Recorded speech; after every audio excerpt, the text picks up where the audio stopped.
Welcome back to the Flow State podcast. This is a very special episode we've been holding on to for quite some time. We're speaking with international speaker, author, former BBC sports presenter and former footballer, the one and only Mr. David Icke. He's been banned from the country.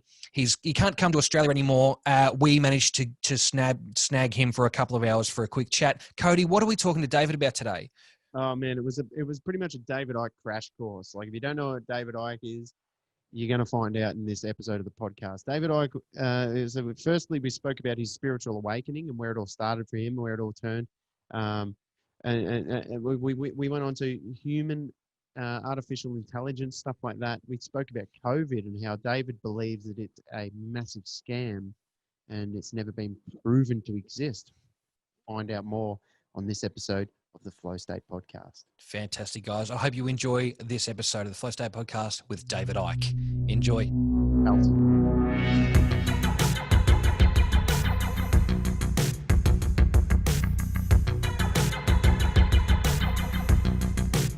Sure, David. Your reputation precedes you. You've been a sports broadcaster, a professional goalkeeper, among many things. Seemingly normal life, everything's sort of plodding along as usual, and then something very interesting happened for you to lead you to where you are now. Do you have a little bit of a chat about that for our audience who may or may not be familiar with your journey? Well, yeah, I was born in Leicester in the English Midlands, currently re-locked down, by the way, where my brother lives, and I wanted to be a professional footballer. That's all I wanted to be as a kid. I was a goalkeeper. Yeah, you used to call me Cinderella. I kept missing the ball, with all the old ones. And actually, I put my head in my hands after one bad game and dropped it. That was a memorable moment. But I was a goalkeeper, and I became a professional with Coventry City and one or two other clubs. And then my career ended at 21 with rheumatoid arthritis. And I became a journalist. I was a newspaper journalist, a radio journalist, and then a television journalist with the BBC. I did a lot of news journalism and ended up with the BBC being a sports presenter. And then I became a spokesman in a ridiculously short time. I mean, it was insane, with the British Green Party, which was a real important thing for me in the light of what has happened since. Because it gave me an insight into the mentality of what is now called the woke green movement, which is not about freedom. It's not about inclusivity. It's actually a tyranny in the making. But they're too bewildered to realize that's what they are doing. And then I started having strange paranormal experiences, which I'd never had before. Long story, but I ended up going to a psychic, telling her nothing. I'd never been to a psychic before, professional psychic, in 1990. And I just wanted to see if she'd pick up. Didn't tell her a thing for obvious reasons. You don't want to kind of, here's the info, tell me what I've told you and call it psychic. So I didn't tell her anything. It's a good scam, that, if you can get into it.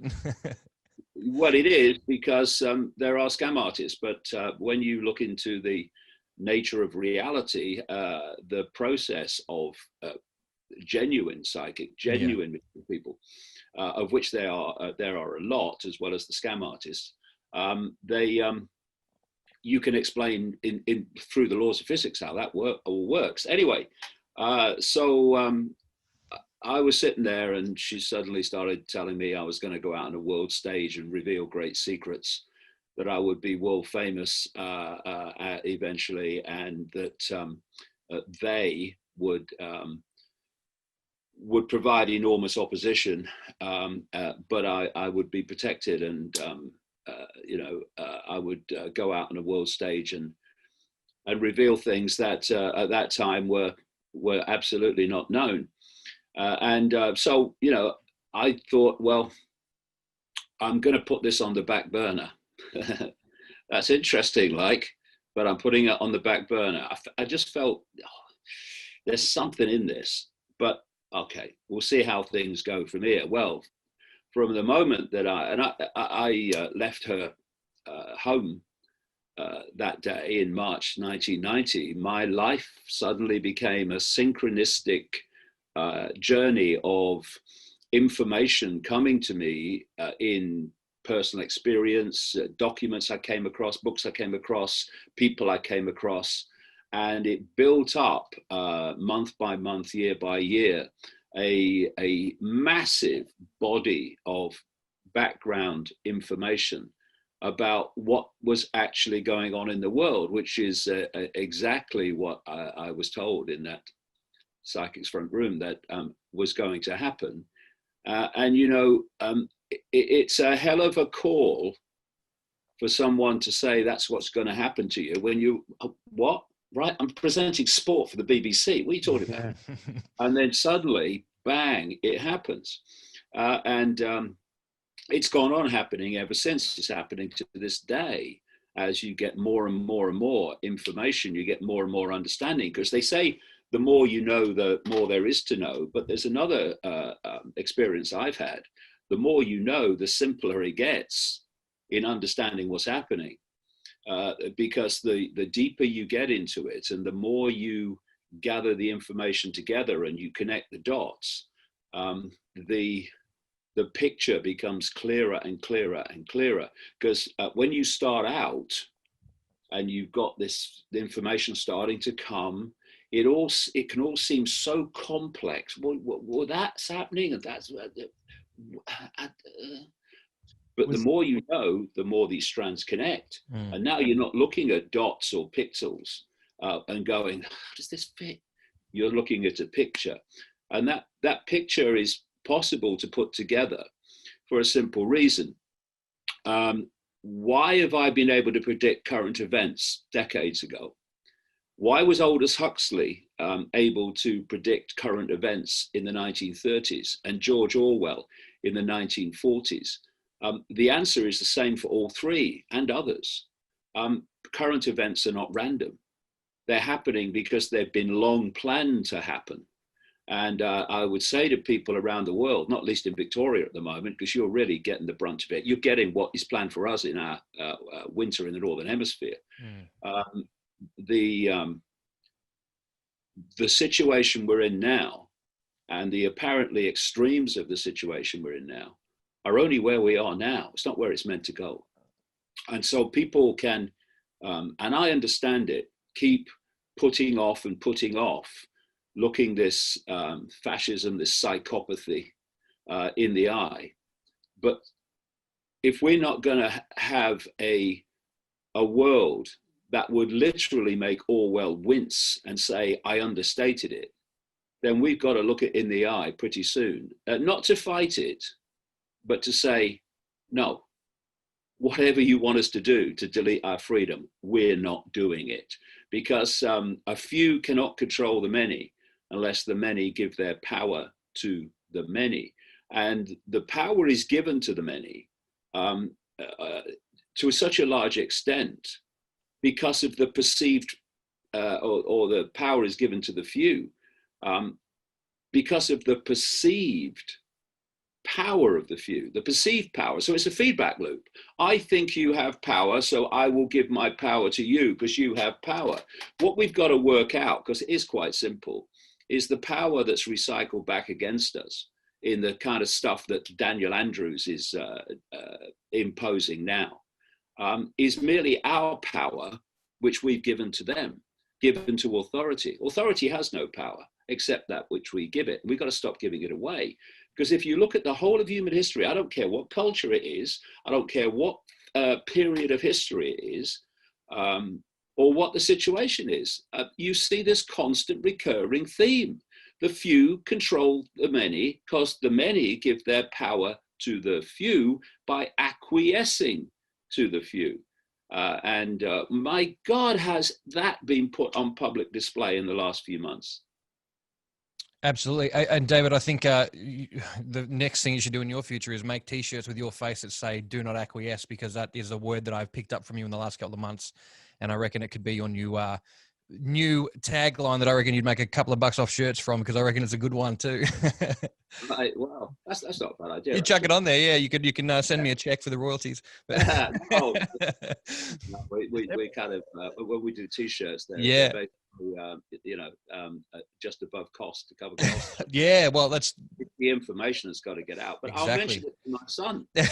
Please do, yeah. No, and of course.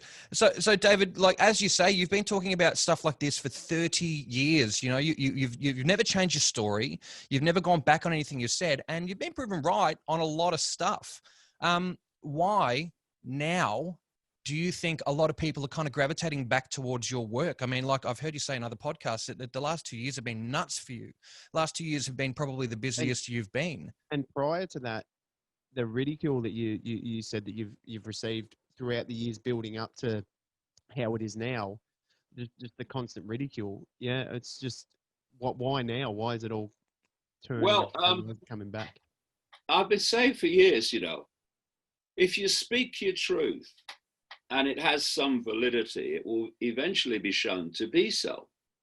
And that's what's happening now. People are looking at my information because what I've said in the past is happening in detail. And so what else is this bloke saying?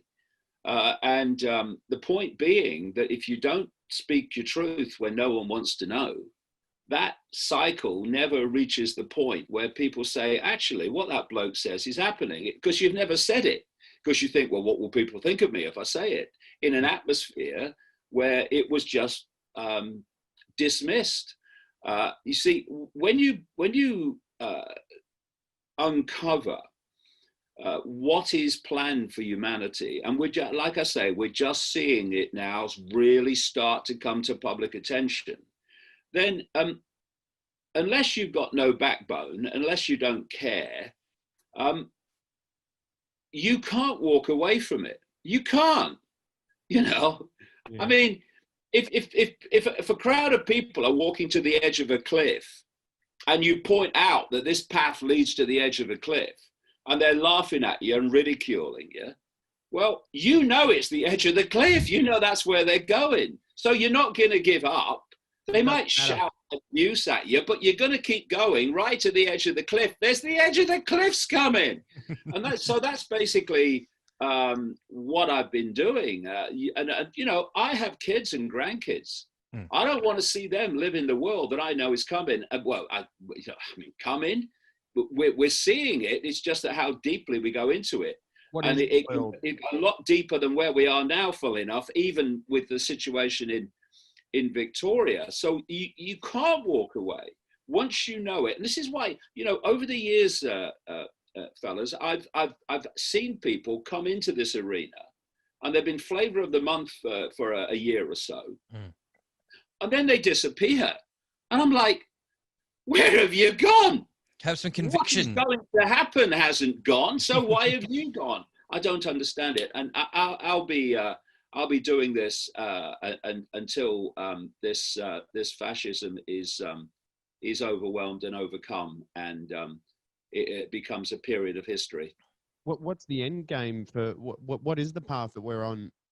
That if we don't, if we don't stop acquiescing, as you say, to what the agenda that they're pushing, where is it going? Well, in many ways, you can put the whole thing together with people like Huxley. Huxley was an insider, and Orwell was someone who had access to insider knowledge. And I've been saying since the 1990s that Brave New World by Huxley and 1984 by Orwell were not from their imagination only. They were based on an understanding of where this was going, because there's two worlds in one world, and the two worlds are different because of the level of knowledge they have, also the level of sheer frickin' evil they have, but the level of knowledge they have. So the idea is, in the world that we live in, you limit to the greatest amount possible the knowledge that people have. Knowledge even about the nature of reality, which is fundamentally important, for people to grasp what is actually happening. But about world events, about everything, you keep them in a little pen of knowledge. And then there's the other world. And this is the world of secret societies and satanic groups, etc., where through the levels of degree, in other words, level of compartmentalization of knowledge, they pass on at the highest, deepest level, not to the Bill and Joe down the lodge in the local town, at the bottom levels of the Freemasonic pyramid. They are like a cover in so many ways for the real core, not just of Freemasonry. These secret societies all at their deepest level interlock. It's one web. They may call them different names, but they're the same web at that inner core level.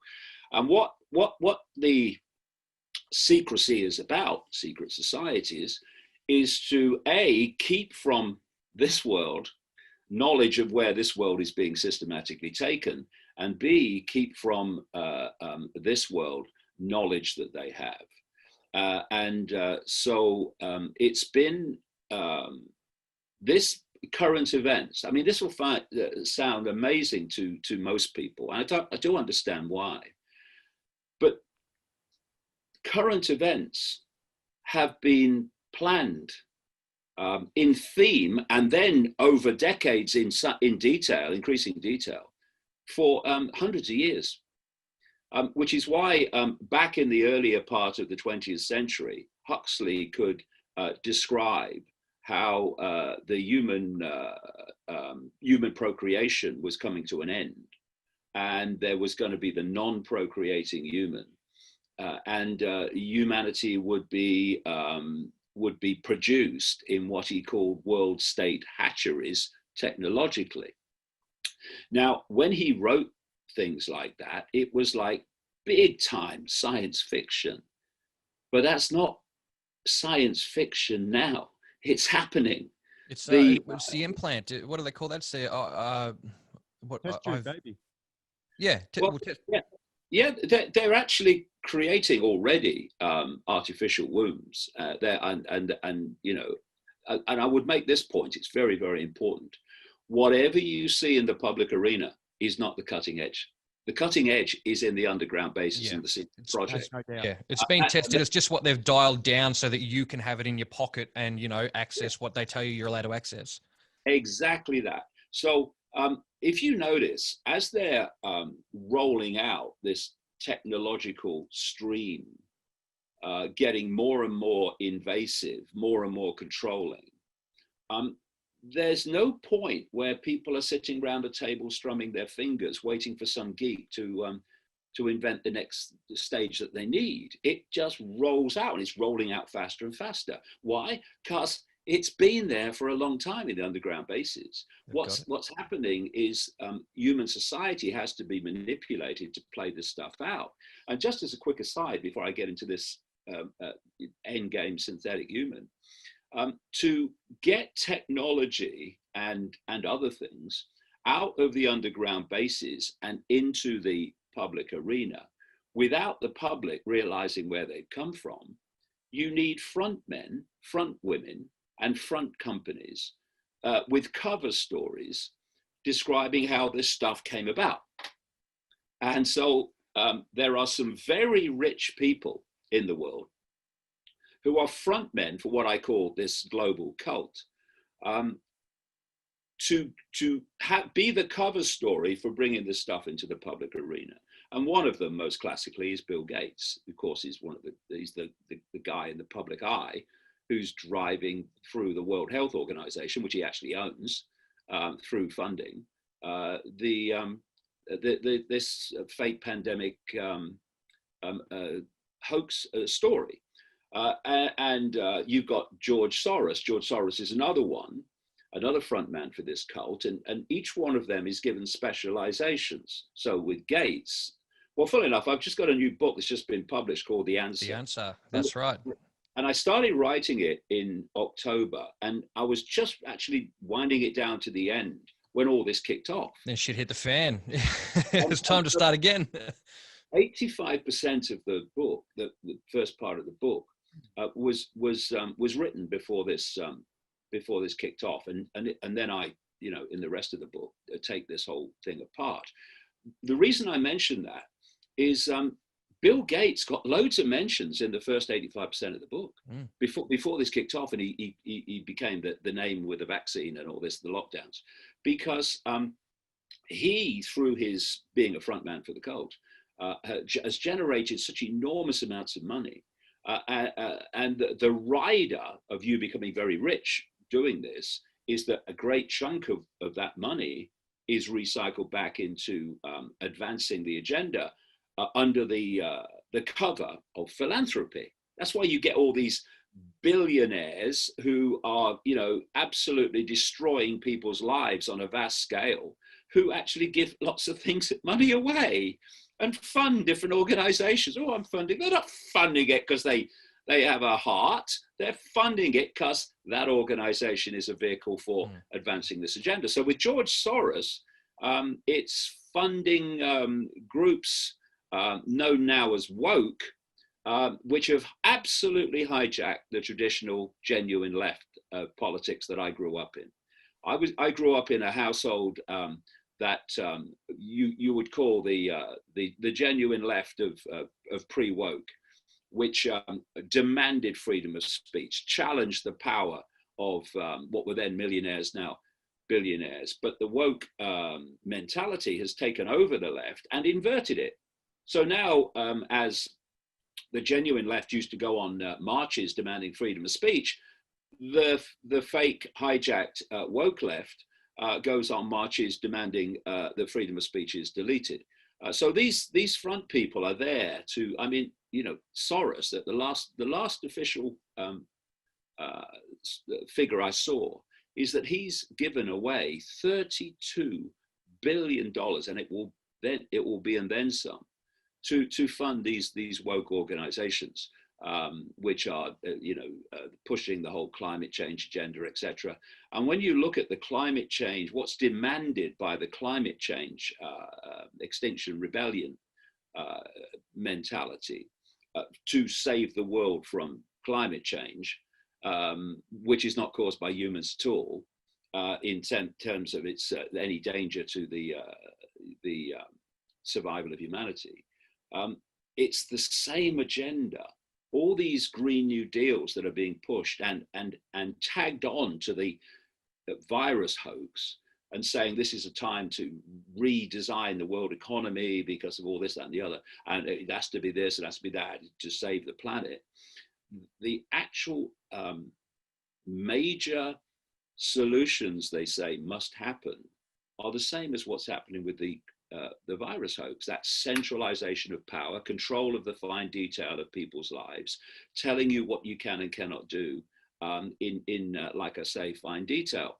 Another connection between the two is can be seen with the unsocial distancing and the masks, and the climate change Greta Thunberg way of looking at the world, and that is humans are dangerous. You, a human, you are dangerous. And the more extreme members of this, what I call the climate cult, are actually, some of them academics, are saying that humans should stop procreating because they need to be allowed to die out because they're so dangerous. And it's like a self-loathing. Oh, you're human. Look what humans have done to the world. But and it's then so much fun. You look at the social distancing and the masks and stuff, and what's that saying to you all the time? Humans are dangerous. You could be dangerous to them. They could be dangerous to you, and driving people apart. I don't like that attitude. The psychological game that's being played. You can see the common themes everywhere. So just very quickly, the idea is to move from a biological human to and it's a whole new branch of science now, a synthetic biological human. They're creating all the synthetic human parts and bits and stuff, synthetic blood, all of it. And that human will not be able to procreate. There was a video by a doctor on the internet I saw the other day was talking about humans 2.0, in which they were saying the same thing basically. But I picked this up long ago that this was the agenda. So suddenly, I use this phrase: if you know the outcome, you'll see the journey. If you don't know where we're being taken, everything seems random. But when you know where we're being taken, you can see the stepping stones every day towards that outcome. So you suddenly start to see the transgender explosion, which came out of nowhere, in another perspective. Because what they're doing, I mean, for me, you know, whatever your sexuality is, I couldn't care less. But, you know, it's none of my business, so don't make it my business, right? But the idea is to confuse the young, particularly the very young, with gender confusion. On the road, stepping stones from the confusion to the fusion of gender and the no gender human. And part of this process is parents having less and less control and say over their children. It's moving towards the state in the form of schools and social services all the time, where they're calling the shots, not the parents. So the idea is to move towards this no gender human, but also along that with that, and they're openly saying this now in Silicon Valley. They have been for some time. They want to connect the human brain to artificial intelligence, and then artificial intelligence will become the human mind and will override the human mind that we recognize today as the human mind. And people like Ray Kurzweil, the Google executive, is openly talking about it and giving a timescale of 2030 for this. Elon Musk just did this to a pig, didn't he? Well, you know, Elon Musk is someone I've been exposing for a long time. He is one of the great frauds on planet Earth. And even more so when he came out a couple of years ago and said AI could be the end of humanity. Well, that was correct. What he didn't say is that's the bloody idea. So you have a man in Elon Musk who says that, and then runs these companies, all of which are part of creating that AI reality. So you are absolutely right. This week, in this company called Neuralink, he's put some brain device in a pig. And the idea is that you insert something in the brain. He describes in some ludicrous, I mean, you know, pinch me, ouch, it's true, video, you want to watch it, it's insane, whereby you will be connected to AI and computers. So, once you connect, well, then the AI starts becoming your mind, it starts becoming your thoughts, it starts becoming your emotional reactions. That's the idea. And what they're selling it as is, oh, we'll become superhuman. No, the idea is we become post-human. That's the idea. And then he's got this Tesla cars, and Tesla cars, electric cars. The electric cars, which you drive, are meant to be a very narrow window, because they are heading fast for autonomous cars, driverless cars. And one of the major reasons for that is that the computer decides where the car's going to go, not you. So you can type into the, you know, sat nav or whatever it is, go here. But if it's somewhere the system doesn't want you to go, like, you know, anywhere near Pine Gap or whatever. Ooh, I want to talk about Pine Gap. Sorry. then it won't take you there. So, and how are you going to go? The only other way you can do is walk. This is what it's about. And the Tesla cars and the electric cars are merely a tiny window to go from petrol cars, which you can't have autonomous cars with the petrol cars, through electric cars to electrical fueled autonomous cars. And then, perhaps the biggest one of all, He's got permission by the Federal Communications Commission in America, which is owned by the cult, so he's got no problem getting permission to put up something like 12,000 satellites in low orbit, beaming 5G, etc., at the Earth to create this what they call the smart grid, which will involve connection to the human brain. And the astronomy community, even though he's only in the early part of this already, are already saying we can't see the night sky like we used to because of these Musk satellites. But then you've got Bezos involved in an operation putting them up there, and many others. And you're going to be looking at the night sky very soon, and you won't know what you're looking at, because you'll see a big Amazon logo among the constellations. That's what you'll see.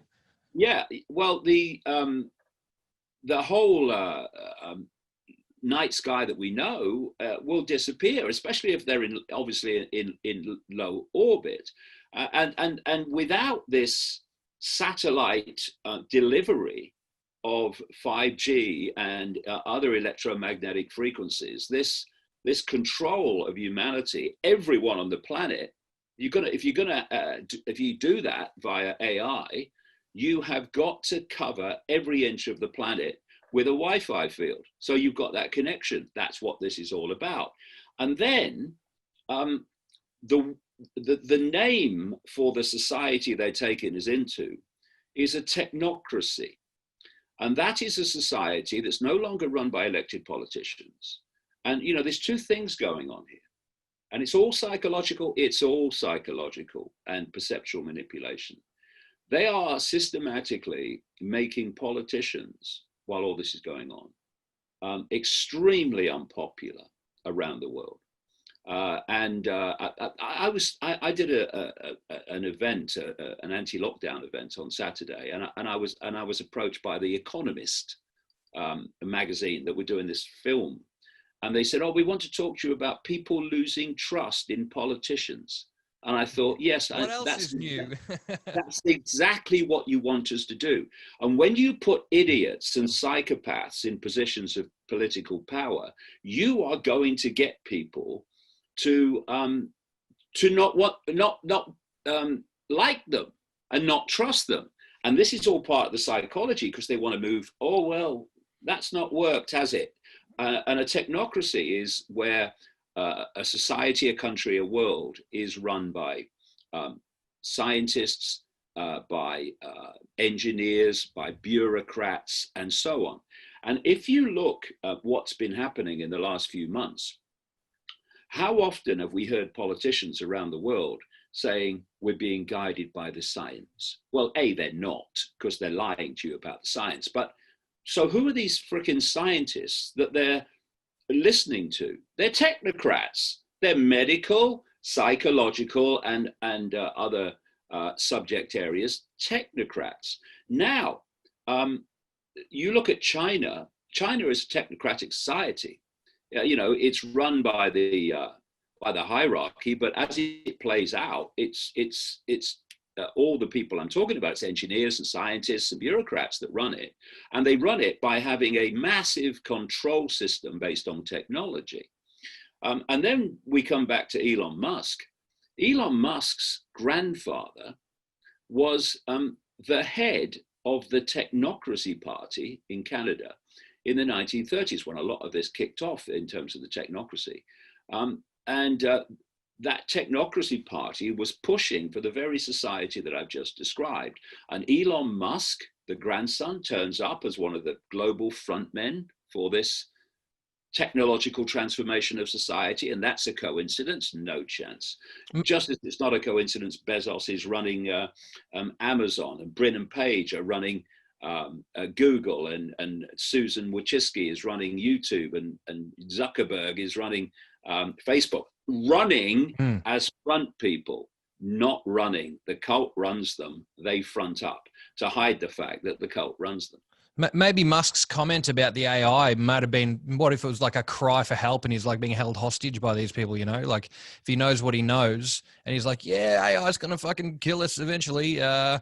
Anyway, back to work.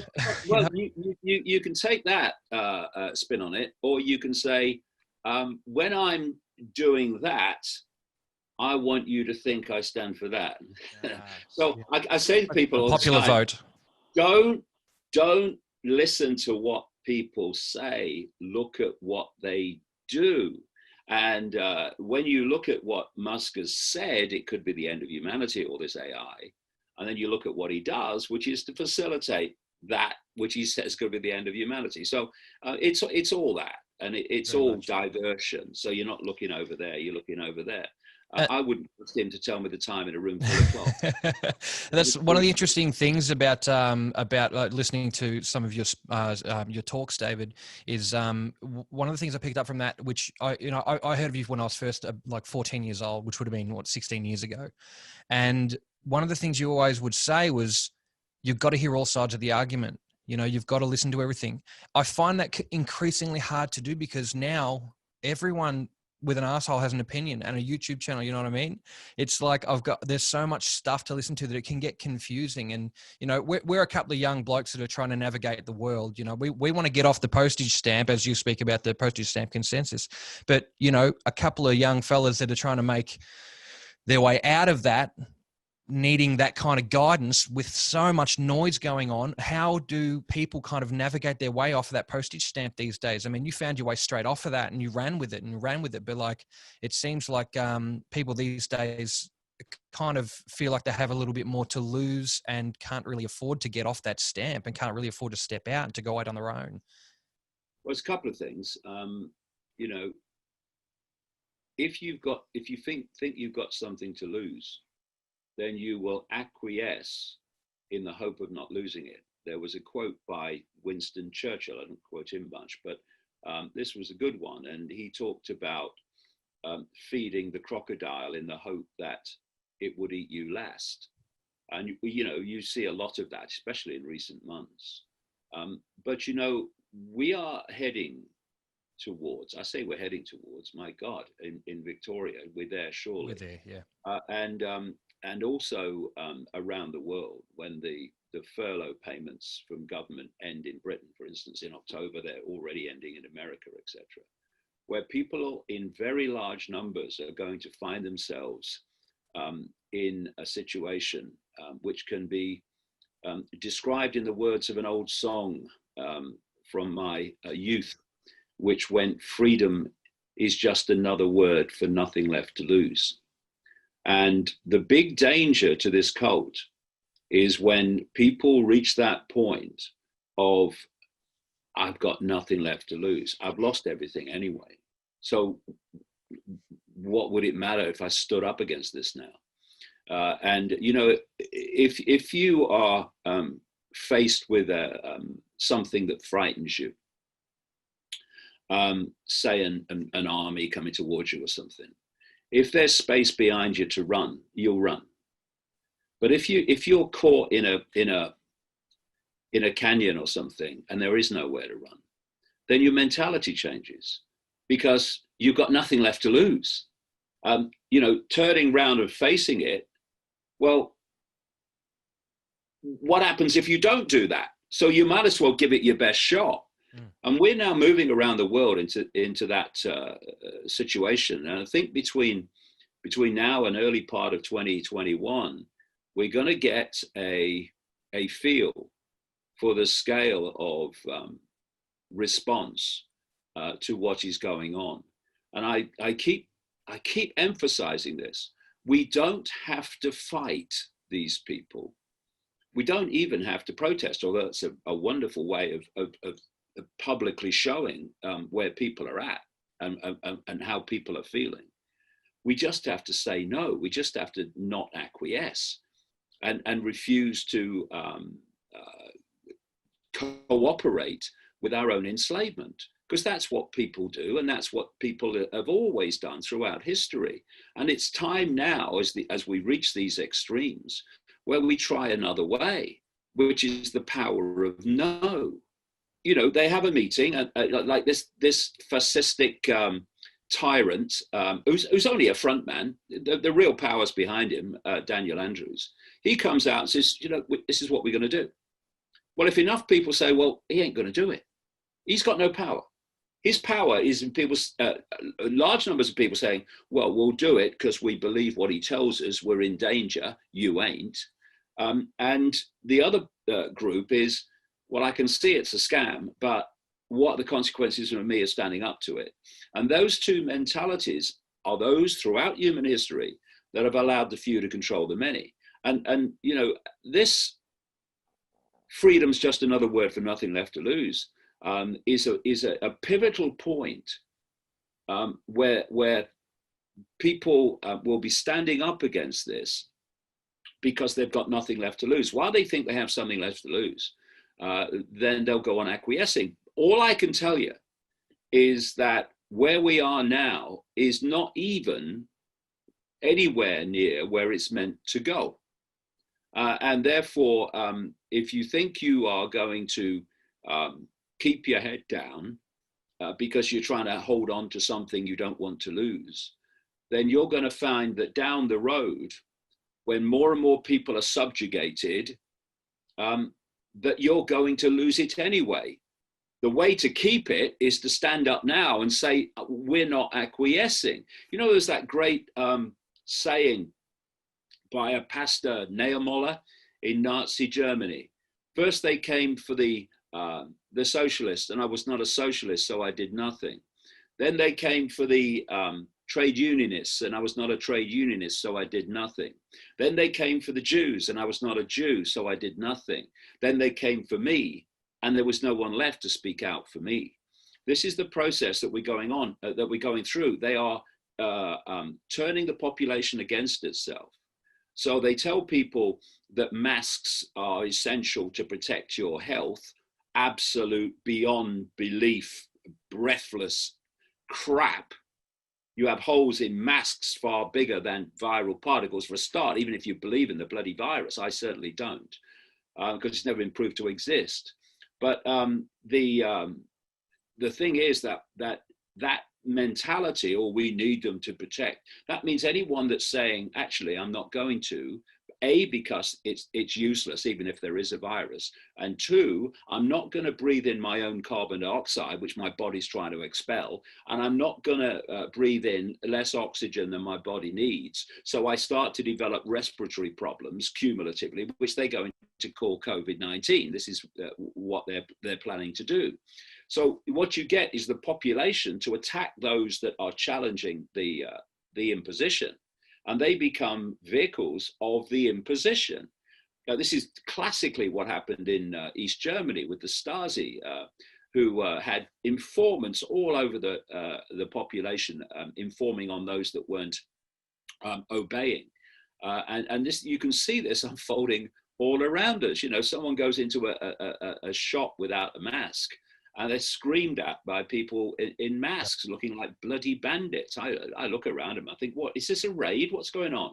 People have a bit of confidence now. Like, the other thing is that people have more confidence in shooting you down for not wearing a mask now, and they're happy to start a fight or an argument with you in the store just for not wearing a mask now. They've got this sense of entitlement to the confidence to approach you. Because they're software programs. I mean, let's just not beat about the bush here. NPCs. They're software programs. They're what I call press enter people. And they don't have to be. They can be expanded awareness, capable of thinking for itself and assessing information and thinking and putting it together for itself in its own unique way. They could do that. But what they've chosen to do is be press enter people. The government and the authorities put the data in. You must wear masks because it is essential to protect your health. I just got the press. I thought you said presenter people, but press enter. They're shutting up and going, I'm going to push the button. People, yeah. It's genius. I love it. The thing is, people who've seen it, it doesn't matter what people say about you. It doesn't matter if some press enter person is screaming at you in the aisle. I just smile at them. Cody calls them plonkers. Yeah. Yeah. Well, my brother Paul calls them 40 watters. For- The light's on, but it's very dim. Shit. The point is, it doesn't have to be. They've made a decision to give their right to free thought away. That's fair enough. I have no problem with that. Just don't tell me that I've got to do the same, because it ain't happening. David, I get angry. I get instantly angry when someone Very much get just the balls to come up to me and think that they can speak to me like that, you know, just for doing this shit that I don't really, you know, I don't 100% believe in it. You know what I mean?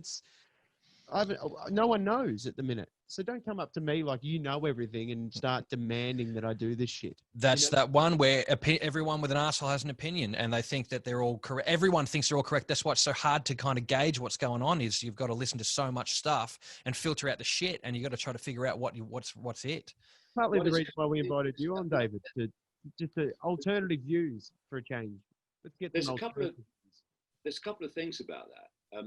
One of the things, funnily enough, that I've been writing about for a long, long time is something I call a mind virus. And it's the mind equivalent of a computer virus, not a physical virus, a computer virus. And if you take the analogy of a computer being what I would call the five sense mind, the conscious mind, if you like, and you take the person at the keyboard and the mouse to be expanded states of consciousness, our consciousness, not somebody on a spaceship, our consciousness, which is potentially infinite. It's us that limit it by becoming present to people. Well, that's the dynamic that's actually going on, and I see it all the time. And what prompts me to say this is your mention of people who are absolutely sure that they're right. The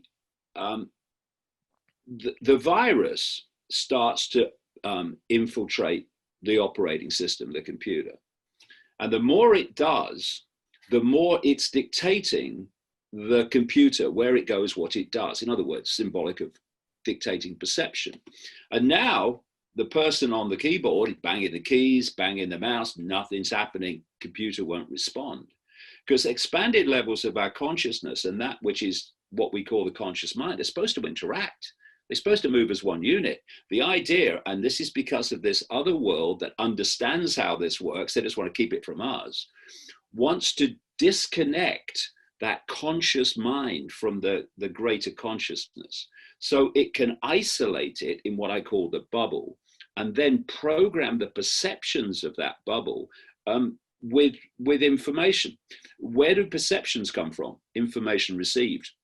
What do perceptions dictate? Behavior. So you control information, you dictate perception, you control behavior. This is what's going on all the time. And so when the computer virus has got control of the computer, you know, the keyboard and the mouse are irrelevant. And I see this happening. And funnily enough, the Native Americans and other cultures too, but I've been reading recently about the Native Americans. They have the concept of something they call Wetiko. And Wetiko, when they describe it, is this mind virus, exactly what I've been writing about. And I've come from other sources than they have, obviously. And what they say about this mind virus is it operates in the subconscious, exactly right, where we're not aware of the influence it has.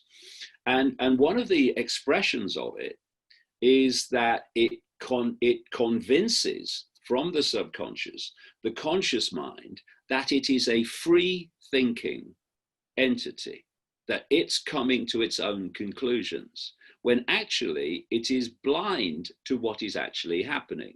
That's why the Native Americans talk about Wetiko, creating a mind blindness. So it's kind of like a hysteria.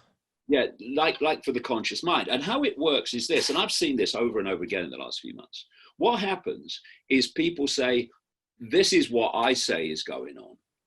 And they tell you that they've come to this conclusion and they've got this opinion. I think this is going on. And when you listen to what comes out of their mouth, it's the official narrative of this pandemic, word for bloody word, virtually.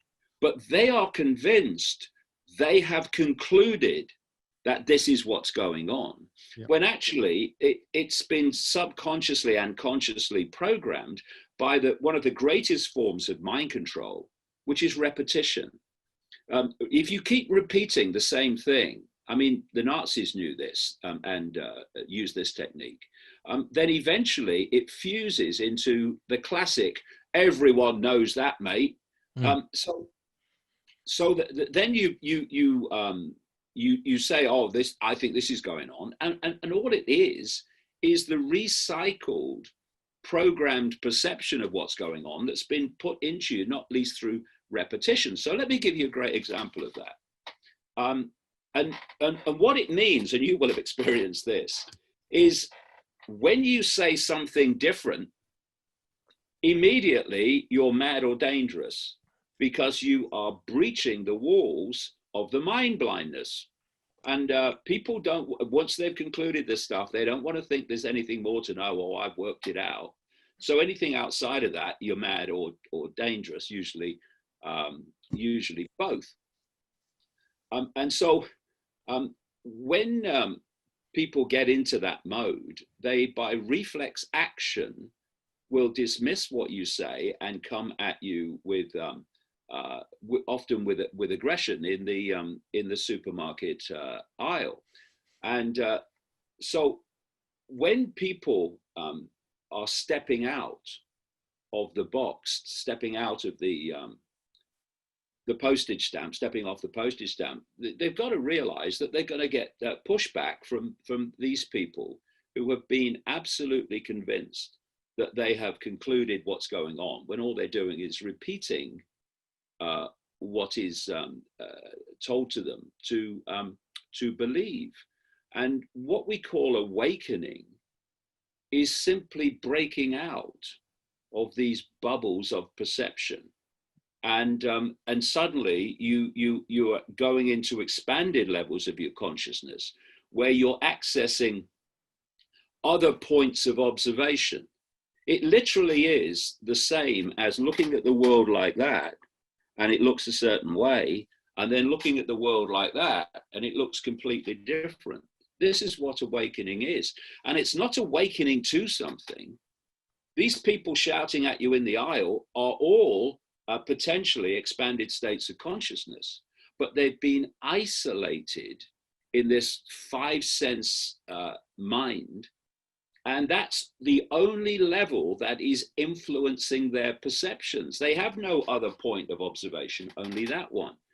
And the idea is that this moves to the point where that myopia is persuaded to have its brain, its body connected to AI, so that AI then does its thinking direct. No more manipulation of perception necessary, it's coming direct. That's the end game. That's where they want to go. And that's why I say that, you know, if people think it's bad now, they should just look at where it's planned to go. And maybe that will prompt some response now, because the longer we wait, the harder it's going to get.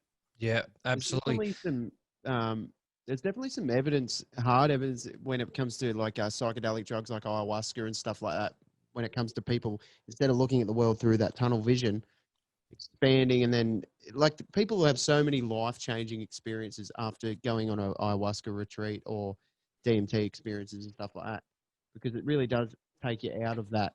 You can no longer live in that realm for a moment of your life, for a period of your life. Have you ever had an experience in that, Dave? And just before you answer that, David, and additionally to your comment on the ayahuasca, Cody, from everything I've ever heard from people who have tried it, strangely enough, they all seem to have the exact same experience. Do you know what I mean? Except they interpret it differently. It's an interesting thing that they manage to be able to, I don't know, maybe tap into an infinite fucking consciousness that is actually the same every single time. That's the thing that absolutely, like, that really hooks me in, is the fact that there's so many similar experiences on it. Even people who have at the same event, you know, they've had the same. You see, there are different levels of awareness. Ultimately, it's all one awareness, but it's different levels of awareness. So if you are isolated in your thinking and perceptions to what I would call the five sense mind, then its perception is what you believe is real. But as your point of observation, your point of perception expands, and ayahuasca and things like that can do that. But, you have to, have good people around you. Then you are accessing other levels of consciousness that do not have the same perceptual state as the five sense mind. So suddenly you're seeing, first of all, there are other realities other than the one you think you're experiencing. And if you get deep into it, it is what you think you're experiencing rather than what you are. And this is what I mean. And as people go through this process of breaking out of just the five sense bubble into other levels of consciousness, they start to access other ways of looking at the world, because this level of consciousness sees the world very differently. For instance, if you're there, everything is random, everything is apart from everything else. You only see pixels and dots, but you come here and suddenly the dots are just pixels in a picture, and you see the picture.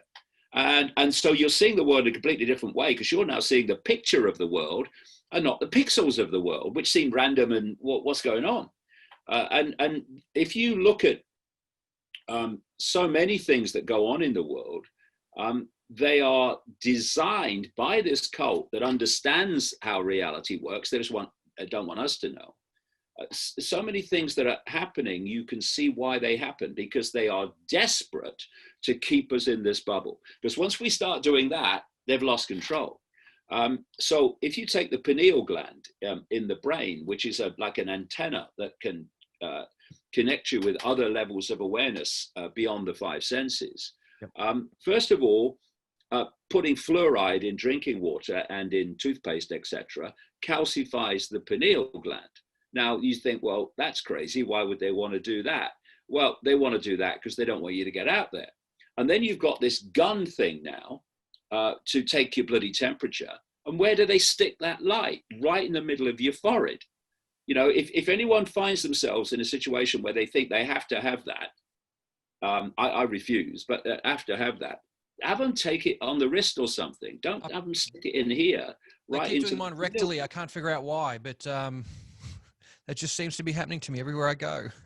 The thermometer straight in there. Yeah.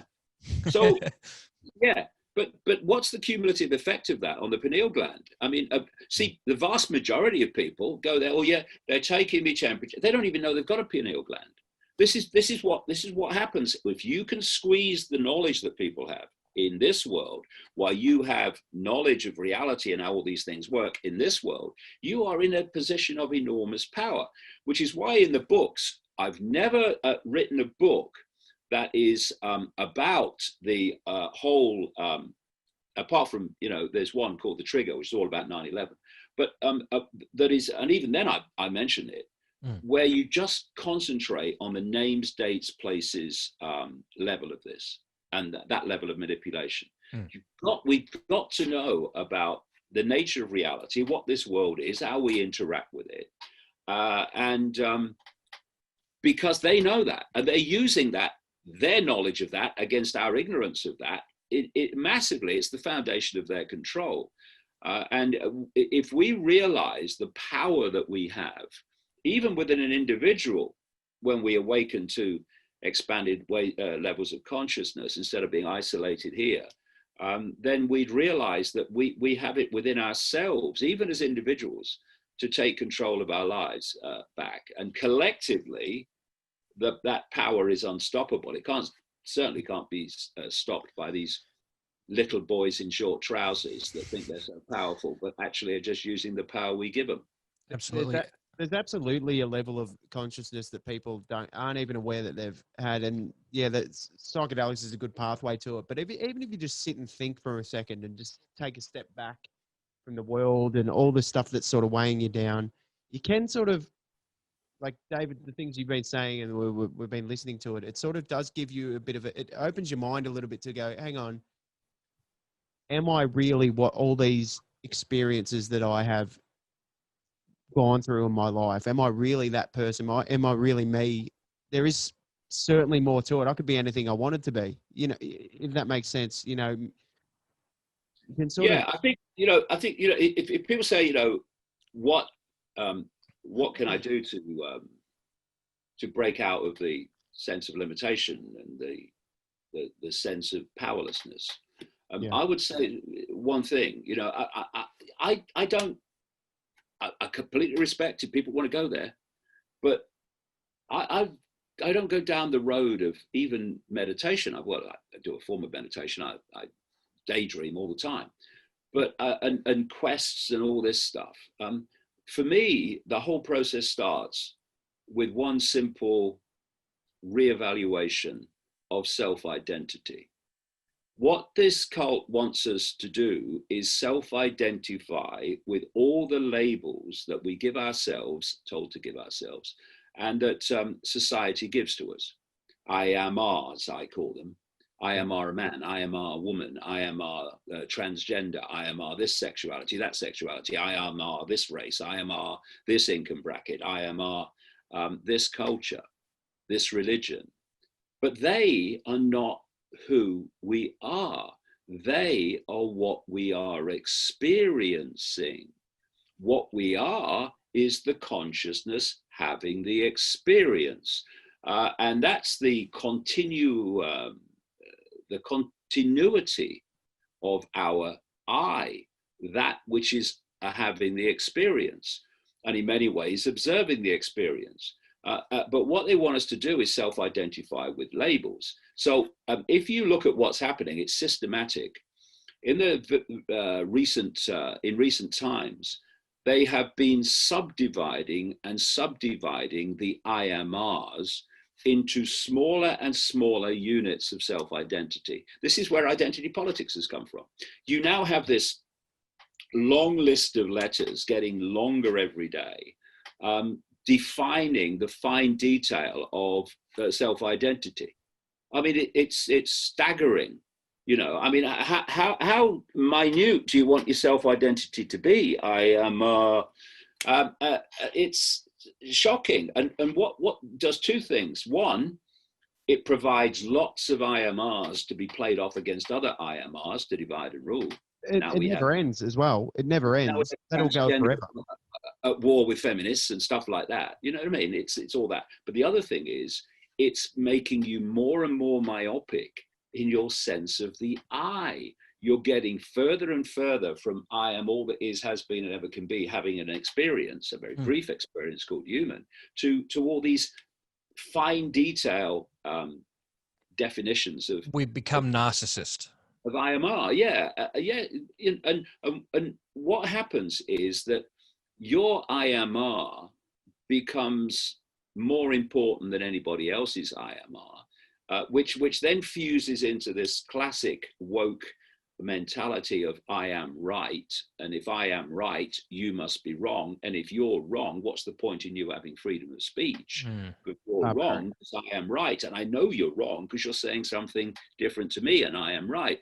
So as you say, it becomes this narcissistic myopia. When if we just ditch the frickin' labels as a sense of I, and say these are experiences I'm having, and they can be lovely experiences, and it's great to have different cultures and different experiences and different sexuality, all these things. I have a simple philosophy: do what you like, so long as you don't impose it on anyone else. Love it. That's my life philosophy. That is my life philosophy. It's the imposition bit that I challenge. Yeah, don't tell me what to do. Yeah. And so if you then move from that I am our labels to I am the consciousness, the eternal infinite sense of awareness, having that experience, suddenly, because you are expanding in your mental and emotional state, your sense of self, you automatically start to expand the consciousness you're accessing and being influenced by, because your consciousness expansion is in tune, in line with your self-identity expansion. That's explaining a lot for me, David, about you and your journey over the last 30 years is essentially that's what you've been working towards for the last 30. I mean, not to put a label on that, but you almost become untouchable when you get to that point where you're like, well, it's just my human experience. It's only going to last a very short amount of time. So why should I waste time feeling bad about stuff when I can just move along with it and get my life done? You know what I mean? I think Yeah. that's an interesting thing. And on that, sorry, just to, because we haven't got you for much longer, I don't want to burn you all the way out. Just to backtrack on two quick things. With one of the things that attracted me to your work earlier on when I was a younger person, and I still bang on about this all the time to our audience and to Cody, and just whenever I get a chance to talk to people about it.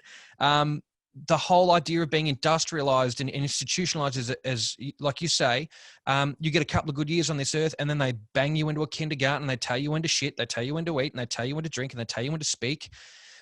This is the thing, is that we don't get to get in touch with the world around us. We don't get to feel these things. We don't get to understand it. But the question is, if and when we all get beyond that, what happens then? I want to know what the world is like if everyone has a bit of a read of St. David Icke and they understand what's going on. What happens after that? What is that world like? And when will it happen? Will it happen in your lifetime, in my lifetime? Well, I ain't going till this shit is sorted. I think, right? And the thing is that if you look at the world, it is a collective projection of the collective state of human consciousness. That's what it is. It's not something external to us. It's a projection of us. And this other world knows that. It knows that if it can program your perceptions, particularly collective perception, it will not only dictate your behavior, it will create a projection of those perceptions that we call human society. So if you have perceptions of division, of conflict, of wanting to impose your will on others, and others have a perception that they have to acquiesce to that imposition, then you get the world we live in now. You have a world that's on the face of it, and not just, not fair, because humans have perceived that they have to accept that it's not just and fair. So they acquiesce to that. So that's the world we have. If you want to impose your will on other people, and you want to climb the greasy pole in whichever area you're on at the cost of other people, then you have the dog-eat-dog world. And you look at all these different ways that people perceive, and so many of them are the same if you break them down, then they're going to create that world. So the world that we live in is the world that we're collectively projecting. Mm-hmm. When you open your heart and you re-evaluate your self-identity, well, your perceptions dramatically change. They dramatically change. First of all, the perception of your own power to dictate your own life, and also the understanding, the key one, that, hey, we are different points of attention within the same infinite flow of consciousness. Yes. How much of that consciousness you are accessing will dictate your perceptions, but we're all points of attention within the same consciousness. So you go into that level, and I am you, you are me, I am everyone, and everyone is me. I think if we tapped into that a little sooner, we'd probably be a little bit more at peace with one another, I suppose. Yes, because why would you want to compete, cuss, and crush? Yourself. Exactly. When we reach that consciousness shift, that understanding of self and the world and reality and what we all are, then that will reflect itself in the world that we live in and what we call human society. It will dramatically change because that's what we're doing. We are interacting with what you could describe as a cosmic internet. This computer will connect to Wi-Fi fields, and that Wi-Fi field, the information in it, the perceptions in it, will affect what the computer puts on the screen. Mm. But what we post on the Wi-Fi will affect that and change its information perceptual state. And so we are interacting. We're in an interactive reality. We're not, oh no, it's all being imposed. No, we're interactive. And a simple example: if people sit in their homes cowering over a prat like Daniel Andrews, then you will live in a society that you live in. If people walk out the door collectively, individuals, they can pick you off collectively in large numbers, then where's their power? We had this event in London in Trafalgar Square on Saturday. 35,000 people came plus, and the police came, and it was, to the police, an illegal gathering, because you're supposed to not have more than 30 people together in Britain. We had 35,000. Do you get to count the cops in the numbers? Like, they add the police, 36. Cops were tiny in number and therefore had no power to stop it because the numbers were too big. And so a perception that, you can't have more than 30, the government says, will create a certain society. Sod that for a game of soldiers. 35,000 creates a different society. So it's all perception, individual and collective, that's projecting itself as what we call human society. And like I say, this cult knows that, and that's what it's manipulating.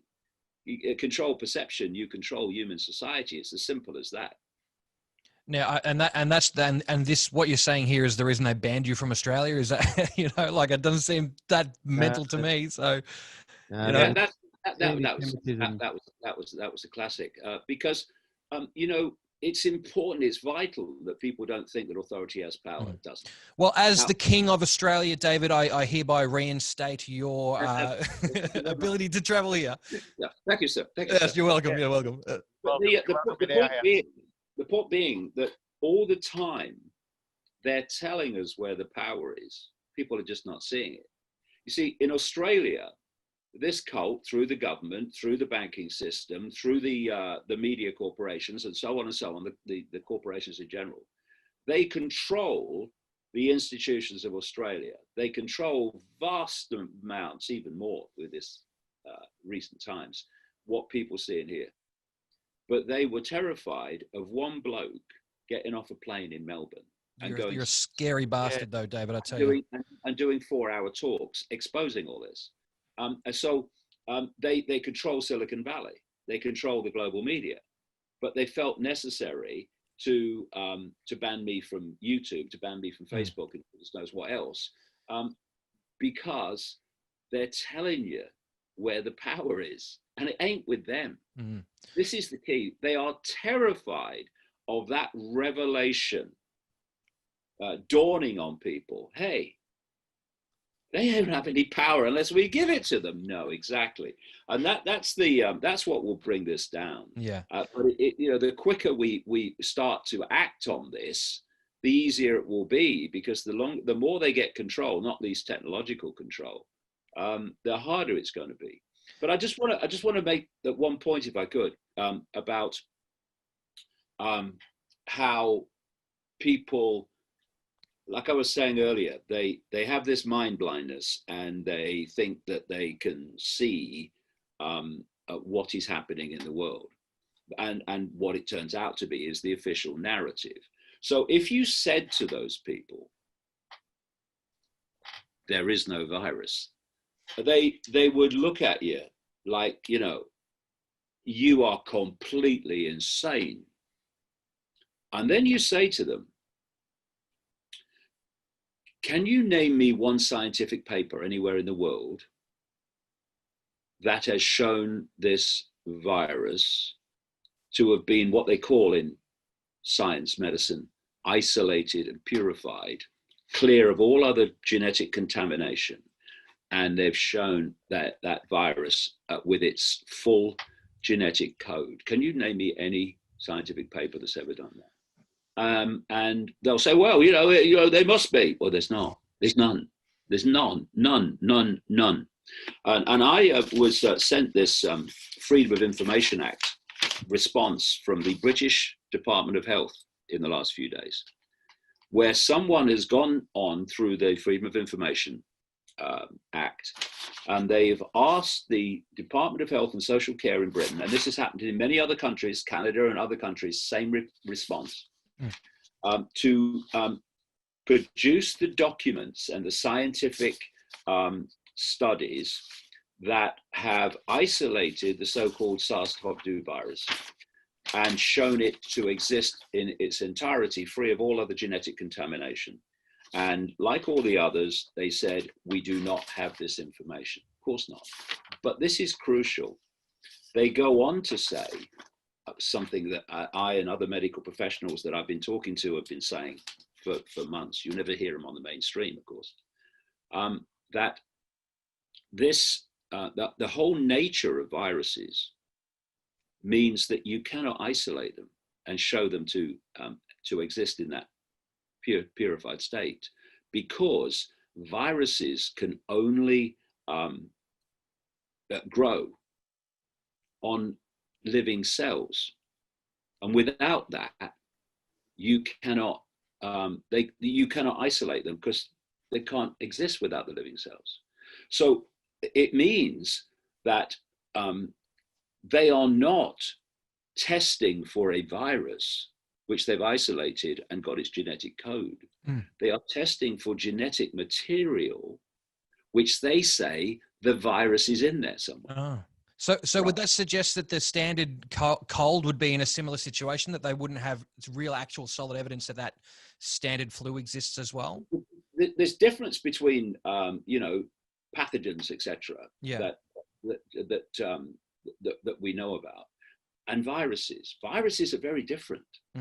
This is why the masks are useless, because viral particles are so absolutely minuscule. They go through the bloody holes. And if you shut the holes to the point which stop that, you won't be able to breathe. Right? So it's carbon dioxide poisoning through your own mask. Yeah, exactly. That's what's happening, and they're going to call it COVID-19. But this is a very important point, not least in what's going on in Victoria at the moment. They are testing through something called the RT-PCR test. And when they get a positive, it's a case. Someone's tested positive, it's another case. So, oh no, we've got all these cases, lockdown. Here's the revelation for people who haven't come across it. The RT-PCR test that's producing the cases is not testing for the virus. Is this the stick in the nose? They've never isolated the virus. So they can't test for it. They can't have a vaccine for it. They've never isolated it. There's something that is being used in mainstream medicine and science since the 1800s. It's called Koch postulates, named after a guy called Robert Koch, who developed it. And these Koch postulates are a series of things you have to do to A, show that an infectious agent exists, and B, that it's causing what you say it causes. And the first postulate, without which all the ones that follow are irrelevant, is you have to isolate and purify your infectious agent, clear of all other genetic material and contamination. But they can't do it. I'll tell you what they do. I mean, if people think I'm making this up, I don't blame you, because it sounds as if I am. When they are saying there's a virus, it's a virus. When I was growing up in the 1950s and 60s, early 60s, a virus? No one ever mentioned a virus. You didn't go to the doctor and they said, oh, I think you've got a virus. It was never mentioned. No, everything's a bloody virus. Anyway, what they do is they put cells, cellular material, genetic material, in a dish. And they deny those cells nutrition. Deny them nutrition. How do you think that's going to work out? Anybody? And they say we do that because it makes the cells, the genetic material, absorb the virus. The virus have never purified and shown we exist. And then, because they well, we've got to get rid of the bacteria, they put antibiotics in there, right? Right. And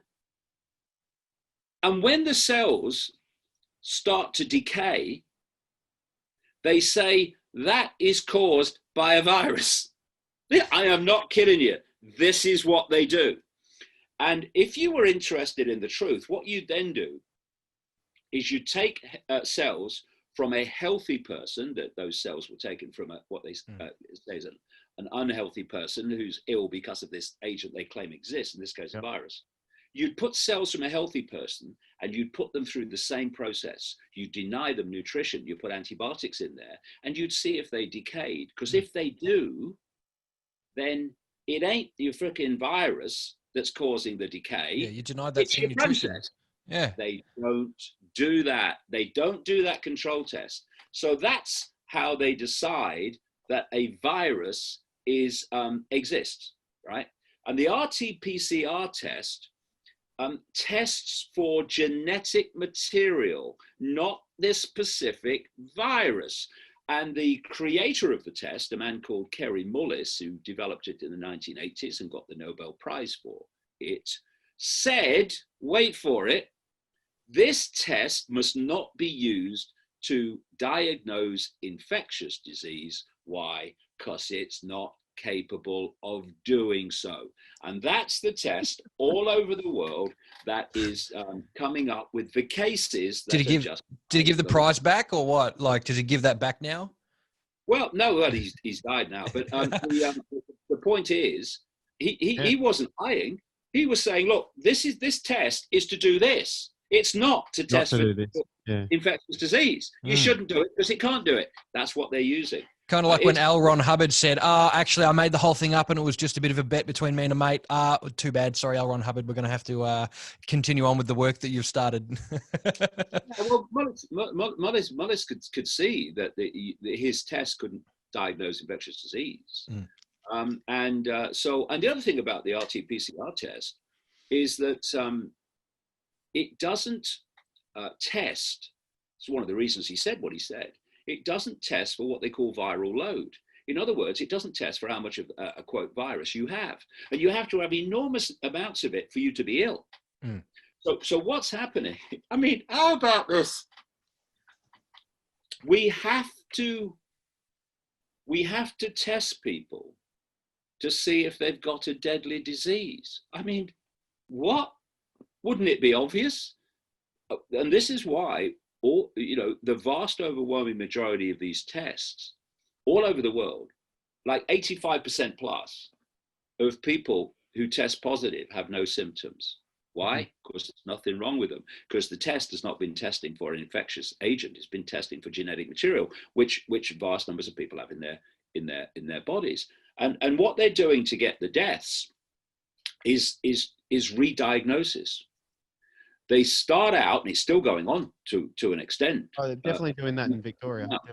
Is they diagnose, quote, COVID-19 from symptoms. Okay, so what's the symptoms? Flu-like symptoms. Oh, really?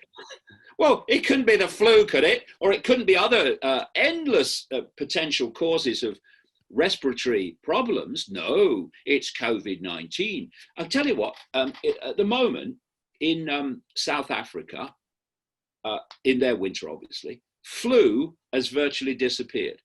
The last time I looked, about a week ago, in the province of South Africa, which includes the biggest city, Johannesburg, and the capital, Pretoria, they have one case of flu this winter. One!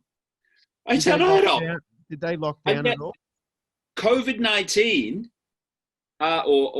testing positive cases, about 500,000. of this virus they've never purified and shown to exist, and deaths about 11,500, I think I recall. So as flu has disappeared, COVID-19 has come. Right? Why re-diagnosis? Do you know in America? But the mainstream will tell you it's because of the lockdown. Well, it's nothing to do with it's nothing to do with the separation. lockdown. The lockdown's the biggest killer. If you look at the graphs in country after country after country, certainly in Britain, but in country after country after country, when they said, "Oh, we got this deadly virus," the deaths were not any different in many times lower than the year-on-year average. Then you have lockdown, and you see the death rate go up. It's lockdown. They've killed enormous amounts of old people through lockdown, because what happens is when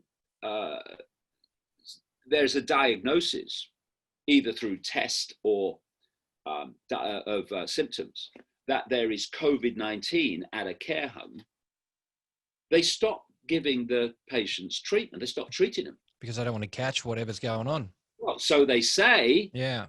In Britain, people like me have been saying it for months and months and months, but now even the mainstream are starting to seep it out. Old people over 60, have had DNR, do not resuscitate orders put on their notes. They don't know. They've not been asked. Their loved ones haven't been asked. And so, when people start to die, they let them die. People have come to us from care homes and said, look, what's happening is once they diagnose COVID-19 in a care home, doctors stop coming. You can't get antibiotics. People don't get treatment for what they've been treated for. I had a British doctor over here a couple of days ago who works at the coalface of all this. And he said there's so many old people are dying through blood clots because of the way things have changed. They're not getting exercise like they did before. So the blood starts to clot, goes through the heart, and that's the end. There's so many people have died because of this, because of the lockdown. So the lockdown never stopped anything. It's caused it. The hospitals, again, I was saying this back in March and April, the hospitals around the world have been bloody empty. While they've said, oh, we've got to stop, hospitals been over, they've been empty. And more medical staff are coming out now. I mean, this event in Trafalgar Square on Saturday, a lot of doctors were there talking to the crowd and saying that actually you're not being told the truth. But as I was going to say, just to show you how systematic this is, what's happening is the medical profession in all these different countries are being told to put COVID-19 on the death certificate. That's why people dying in motorcycle accidents and literally being hit by a bus of COVID-19 on the death certificates. Once you test positive for COVID-19 with a test not testing for it, you can't die of anything else. So soon as you test positive, whatever you subsequently die of, COVID-19 goes on the death certificate. So I had on my website about 3 weeks ago a recording of a conversation on the phone between a loved one and a coroner's office in Britain. And the loved one said, look, I've still not had a cause of death diagnosis for my loved one. What's going on? And the coroner's office lady said, well, we tested them for COVID-19 and we haven't had the test back yet. If it comes back positive for COVID-19, COVID-19 goes on the death certificate. If it doesn't, we'll have a post-mortem and see what they die of. This is happening all over the world. This is where the death numbers are coming from. So what they've done in America when this kicked off is they changed the payment system for hospitals. So now, if the hospital diagnoses a regular pneumonia, they get the cash, they don't get they? $4,600. Yeah. If they take the same symptoms and call it COVID-19 pneumonia, they get $13,000. Put them on a ventilator, $39,000. And ventilators killed a lot of people because it's a big time last resort. Yeah. But they're putting them on them early to get the money. There was a doctor or a respiratory medical person that was actually a doctor, but he worked in hospital in America in the respiratory area. And he did this video. It was taken down, of course, by the facilitators of fascism at YouTube. But he said, and behind him were a lot of machines with all the plastic, covers on them not being used. And he said, once this kicked off, he said, we were told, because he pointed out that between having respiratory problems and a ventilator, there's a series of things you do that are much less invasive and dangerous than a ventilator. He said, once this kicked off, we were told we couldn't use these other stages. They had to go. And this was his words. And we were told we had to let the patient crash and go straight on a ventilator.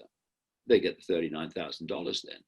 Now, if you've got a real virus, you do not have to give financial incentives to diagnose it, because that's a matter of course.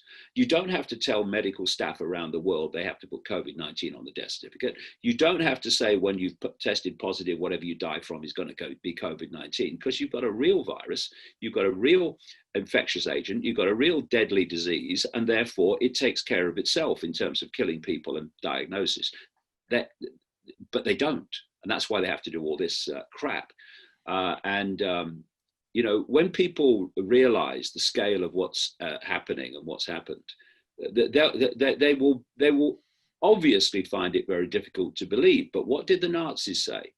The bigger the lie, the more you'll believe it, because people think, oh yeah, politicians lie, yeah, authority lies, but not that much. And that's why the bigger the lie, the more we'll believe it kicks in, because the bigger the lie, the more people will dismiss the fact that they're lying. They are on a massive scale. And there's no way really at this stage that Daniel Andrews doesn't know it's a scam. No way. Early on, oh yeah, bounced into it by the scientists and the technocrats. Now, no way. He pushed for the extension for the what was it, Broden? The lockdown. No, just the 12 months. 12 Oh, months. if you want to do a state of emergency or state of disaster. Emergency. So when in 2010 in Australia they passed a bill through Parliament somehow, and no one kicked up a stink about it at all. But they passed it through, and it gave power at the discretion of the Chief Medical Officer of Australia. As soon as it's a state of emergency in Victoria, police have unlimited power of detainment and unlimited power of entry. That's true. It passed through in 2010. And everyone, when it passed through, everyone was like, oh, it's all right. They'll roll it back. It'll be fine. They gave their freedom away, and it'll never be back, ever. And they're doing that now. And he wants an extension to impose these powers again. Yeah, that's the point. There's an agenda for the total global control of humanity in the most fine detail. So I don't know. When they get the next stage, the idea is not to roll it back. It's to actually advance it. Yeah. And what you just described, because it's centrally coordinated in this web, I've got a 16-minute animated film on my website that explains how this scam was played out and how it could be globally coordinated. But because it's globally coordinated, you're seeing the same things everywhere. So the similar things that you've just described, legislation, was passed in many, many countries in the same way. And you know, sneak it through. When did you say that passed? 2010. 2010, and it was snuck through. There was no media around or anything. No one got to vote. It just super shady. It went through. This is how it works, you see, because in 2010, those at the inner core, not the clueless politicians in general, but at the inner core, they knew current events were coming. So that legislation was passed in 2010 quietly. Oh, don't say it. Yeah, okay, because they know this is coming. Yeah. And that law, we passed that 10 years ago. That's why it's kicked in. This is why I say, you know, and that's why he's extending it for 12 months. Huxley and Orwell were accessing this projected agenda all those decades and decades ago, because it's long planned, you know, beyond people's kind of almost belief it's possible it could be planned that long. So, you know, like you say, that fits perfectly. Passing legislation in 2010 for something they know is coming in 2020 is precisely how this whole manipulation. It was an act, and it just gives all this power to police officers. So we had this girl who filmed herself not acquiescing to the police.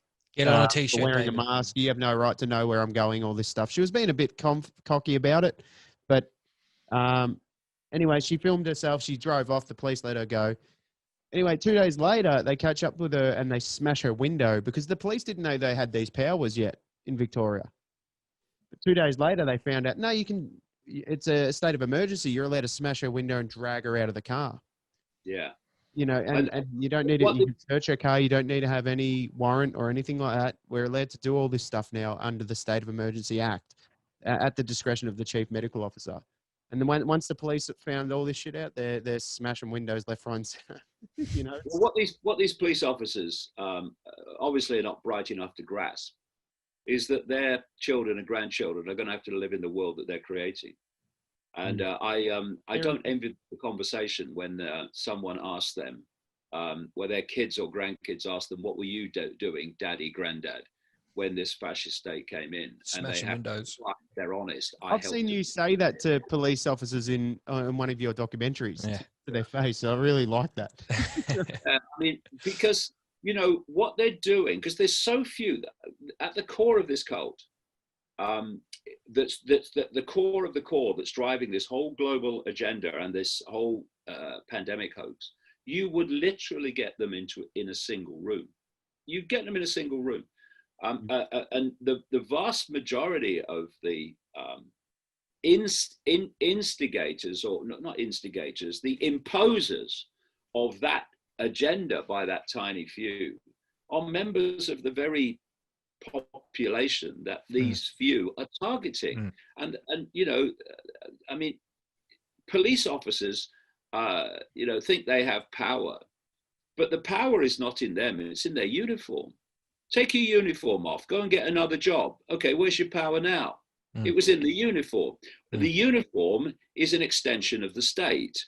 And so when you're not in uniform, mate, or when you're out of uniform, never mind your kids and grandkids, you are going to be subject to the very fascism that you are imposing.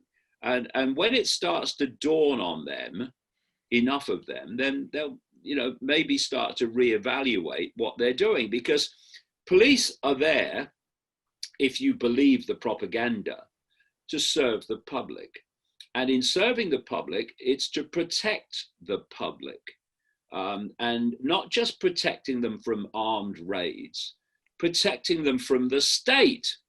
Their responsibility is to the people, not the state. Therefore, when the state seeks to impose upon human freedom, in the extremes that's happening, the police should be protecting the people from the state. But of course they don't, because they're an extension of the state. That's what the uniform is. It's just an extension of the state. You, from the population, get in this uniform. Okay, now you are a representative of us. And we take the uniform off and we put someone else back in that uniform, and they'll be a representative of us. You're just in here today, gone tomorrow, representative of the state. And when you start to realize that the very population you are part of is what the state is targeting, then we might have a chance of getting the police to start to look at things in a different way, but not until. We saw it in France with a bunch of, I think there was like hundreds of police dropping their handcuffs on the ground. They said, no longer will we do this. They revolted, and they don't want to do that anymore, which was That's exactly what we need. Yeah. And that means that police officers look at their own kids and grandkids, and grasp what kind of world they're going to live in if they keep doing what they're doing. Because if it genuinely is a job of protecting and serving the public, there's no better profession. If it's genuinely that, but if it's what it is now, no thanks. Yeah, and back on the grasping the reality in which we're thrust into, David, there's something that's been on my mind since you said it earlier, and I've never heard it before, and it's fucking fascinating. And I know it might be part of this thing, but this artificial bionic human, I kind of want to see it. I kind of want to I don't want it to happen to me, but I'm thinking about this going, like the whole time I'm thinking, what if they just grew people, like not whole people, but what if they just like grew a genderless thing that was fueled by like some kind of coolant? We could launch that thing into space and it could go and like, check out other worlds for us so we didn't have to like go and risk ourselves. Then I'm thinking like, maybe that's what gray aliens are. Like, who knows what it is, but I kind of want to see a bionic. I think artificial intelligence. I think the greys are artificial But intelligence. that's what I'm saying is that like it makes sense. Why the fuck would I want to get in a spaceship and fly to Mars and die when I could go, hey, little grey dude, who I can shut you off and you can sit there and then I'll turn you back on when you get there. Yeah. Run some fucking tests for me and bring them back. I kind of want to see that. I got to admit, it sounds exciting. Look, this whole shelf here is full of of bloody Arthur C. Clarke, Frank Hubert. It's full of that kind of stuff. And I'm like, I know it's, you're saying it's a sinister thing, but I also kind of want to have a pet alien. Well, it is an extremely sinister thing, and we're being spun a storyline, which is not what it's really all about. And the other thing is, you see, that what the body does when we fall only into 5 sense state of awareness is it focuses our attention, therefore our sense of reality, in a tiny band of frequency we call visible light. I mean, the visible light frequency band, which is all that we can actually see, is so tiny, it's absolutely laughable. Yep. Because the body focuses our attention within that band of frequency. When we leave the body, this is why near-death experiences describe over and over the same experience, their consciousness expands massively. Why? Because they're no longer subject to the focus of attention that the body-brain gives while you're having a human experience. Do you think that psychedelic drugs can get you access into that as well? Yeah, but also the point is that part of the programming to focus on the physical pulls your frequency into the physical, and that physical frequency has limitations that expanded states of consciousness do not have. Where I'm going with this is exploring reality, exploring the universe. Well, because we're so manipulated from cradle to grave to see everything as physical, it means we perceive that to explore the universe, we've got to go in some physical craft or ship. I like that. Once we free ourselves from this focus and obsession with the 5 senses, which holds us in this sense of limitation, then we can start exploring worlds, even while in the body, that do not require technology, but we just we go there by literally moving our point of attention. You have all these so-called paranormal things, and a lot of experiments. I was speaking at the Whole Life Expo, which they used to have in America at one time, back in the 90s, and I was approached by this lady who told me about her husband who'd been in the military, and she said, "I want to tell you about my husband. He's died now." She was only quite young. She said he was in the American military psychic assassination unit.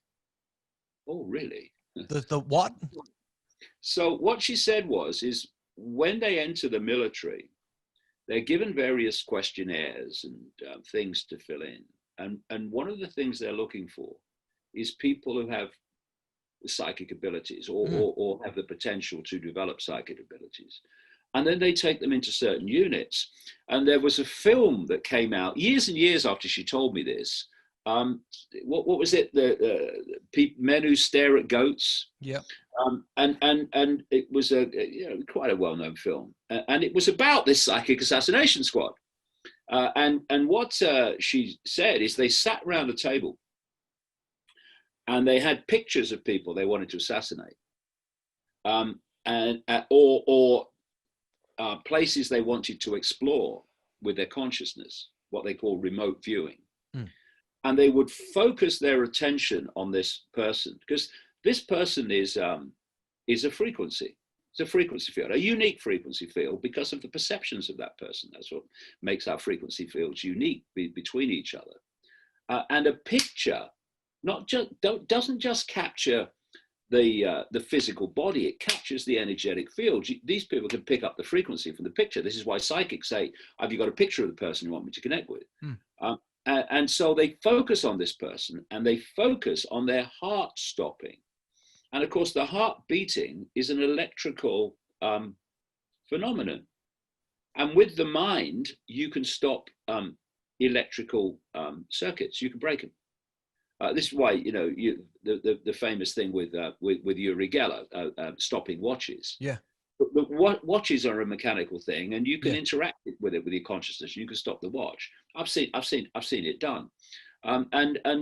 So the other thing that they do is this remote viewing, where they focus on a place, and they move. This is the point. They move their point of attention to that place, and from that point of attention, they can see it. They can explore it.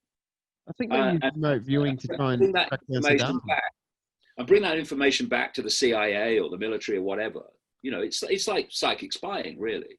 So what I'm saying with that is that when we free ourselves from this manipulated limitation of potential, consciousness potential, we can explore the universe without needing spacecraft and going through going through time as we know it. You just do it. But this is what is suppressed. All these fantastic abilities we're supposed to have, they systematically suppress them, because once you get out there, well, you're not going to believe you're not going to be controlled by these pillocks anymore, are you? You're not going to believe what they say, because you can see it's not true. That's why they have to hold us here. I think Cody got muffled there a little bit when he said that I think that's how they tracked Saddam Hussein, but also that idea. Remote viewing, yeah. All the time. Well, you might have seen my face getting a bit expressive there for a moment. This is kind of, it's on topic but off topic, I promise. I just rewatched a show on Netflix called Stranger Things. Have you heard of it, David? No, I'll come across that. Well, it pretty much, you just described it. There's a young girl who can get a picture. She can look at that. She's spying on Russians. She looks at this picture and she finds where the guy is. She tells them where they are, and unlocks a gate to another dimension where this fucking flower head thing comes out and starts eating the kids of the neighborhood. Hilarity ensues, but definitely that's a really interesting thing, and it's been in pop culture for a long time, and obviously a lot of the things in pop culture are reflected from things like real life military stuff, and also inspired by each other. I think Philip K. Dick was consulted by military for certain things, and vice versa, on how he's like, I've got an idea for a story. Hey, I've got a mate in the military. Hey, if I had, these kind of creatures, what would they do? What would they survive on? Well, I think they'd actually breathe this kind of atmosphere, and vice versa. You see that kind of analog in there between that. And maybe it's buttering us up for something by exposing it to us slowly over a long period of time. Yeah, there's an enormous fundamental connection between the US military, the CIA, and Hollywood. So many themes that the inner circle wants to feed to people to manipulate their perceptions comes through Hollywood movies and television programs, television programming. And sensing a theme here, that word again. Yeah, so there is one particular one that's worth mentioning, and it's called preemptive programming. Mm-hmm. How preemptive program works is this: you want to take the human race into a world so different from the one they're living in that you're going to have a problem with the credulity of the public in you want to do what? You want to take us where? And so what they're doing, because that's so different to what's been before. So what they've been doing for a long time, and you know, when I've said this, you know, people, you know, watching movies, they'll see all these different themes I've been talking about and we've been chatting about in the movies. Not least sci-fi movies and you know, all the Transformers movies and the, you know, the robot movies, the AI movies. It's called preemptive programming. And what it is preparing or manipulating the subconscious mind to become familiar with the world they want to take us into. That's why you've had so many dystopian movies over the years, recent years, etc., that are describing the very world they want to take us into. Because what they're doing is they're making people subconsciously familiar with it. So that as they bring it in for real, it's not such a what, because in some way you were already familiar with it because it's been put in there by the movies. It's called preemptive programming, and it's used all the time to prepare people for what's coming for real. So, you know, over the years, you see so many things in movies, not least technology. You see technology in movies that is kind of sci-fi and, you know, advanced, and now it's every day. So the programming of perception is constant and incessant, but you can override it if you take your power of consciousness back and don't give it away all the time by ceasing to question and ceasing to do your own research to see if what you're being told is true. Absolutely. Sorry, I think I've got my volume there. David, we've kept you for quite a long time, and I could talk to you all night. I've got so many more things to talk about. But Cody, do you have anything else you wanted to add before we let David get back? No, look, I agree. I think we've taken more than our hour that we agreed on, David. But look, man, we appreciate you coming on. We definitely do. We're both fans of your work, and we've both been watching the documentaries, you know, for the last year, and we've been really looking into your work, and yeah, it was great to finally chat to you. Cody's about to start one of your books, I believe. He's just come into possession of. Yeah, we got the. This is the first one. Human Race, Get Off Your Knees. Mind you, that wasn't prophetic, was it? Human race, get off your knees. My God, how we need that now. Well, don't we? David, one of the main, a great theme amongst your work throughout the years has been the message of essentially infinite love. And I feel like amongst the talk of being a single consciousness experiencing itself subjectively, which is something that guys like Bill Hicks and George Carlin have talked about, maybe to less criticism. Maybe it's because they were framed as comedians. Who knows? But I find it hard to believe that anything you've got to say is particularly too dangerous if that's the kind of stuff you're talking about. It's dangerous. It's dangerous to those that don't want the public to realize that the reality they've been sold is an illusion. Well, bring the danger. Bring it. And like I said, as self-proclaimed king of the country, you're welcome to come and crash on the couch at our joint. Yeah. Hey, I'm coming back to Australia when this crap is over. I am coming back. Well, hey, you know, they stopped the boats, so you better figure something out. Yeah, well, you know, it won't be tomorrow, but I'll be back. Yeah, beautiful. We'll see you there. We'll be there, David. And look, you know, welcome to come on the show any time you like. We really appreciate your generosity with your time, and give our thanks to Gareth as well for helping us organise the arrangement. No problem at all. Thanks, lads. I've really enjoyed talking to you. Same, likewise. It's been great. Thanks so much, David Icke. See you soon. Take care. Thank you, David. We really appreciate it, mate. No problem, mate. Excellent. I wish you well in your madhouse. You know, it's mad here. It's looking insane where you are. Yeah, it's fucked up here, man. Like, everyone's getting frustrated. It's all getting it's a bit too hot in the kitchen. Everyone's starting to freak out a bit. I keep picking my fucking nose because I'm breathing my own shit in. I'm just, Yeah. Sick of the mask. The mask is over for me. I'm not doing it.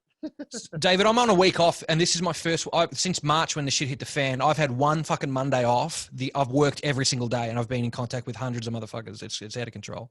Yeah. It's it's an interesting one. Crazy. And have you come across in Australia what's been talked about here by the dentists? They call it mask mouth. Have you come across that? What happens in mask? See, I try to keep a bit of a layer of hair here, so I try to avoid much. Mask mouth, they call it. The dentists. They've come out recently in Britain and talked about it, where they are finding that since the dentist reopened, actually the one I go to hasn't, but unless you want a tooth out or whatever, but they're saying that what they're finding is tooth decay and gum disease in people who never had it before. Yeah, right. Just from the having this on. For the mask, yeah, because of the bacteria that it stops getting away. Fair enough.